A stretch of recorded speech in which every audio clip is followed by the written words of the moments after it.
আয়েশা রাদিয়াল্লাহু আনহা তিনি বলেছিলেন যে নবী সাল্লাল্লাহু আলাইহি ওয়াসাল্লামকে আমি দেখেছি প্রচন্ড ঠান্ডার সময় তার কাছে ওহী আসছে, কোরআনের হাদিসের ওহী আসছে, এবং প্রচন্ড ঠান্ডার মধ্যে তিনি দরদর করে ঘামা শুরু করেছেন। তো ওহী আসলে বোঝা যেত কিছু একটা হচ্ছে।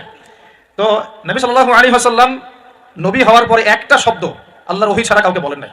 এটা হচ্ছে ইসলামের একটা প্রামাণ্যতা, মানে ইসলাম যে এতই নিখুঁত, এতই নিপুণ, এখানে যাররা পরিমাণ বাতিল ঢোকার কোনো সুযোগ নাই।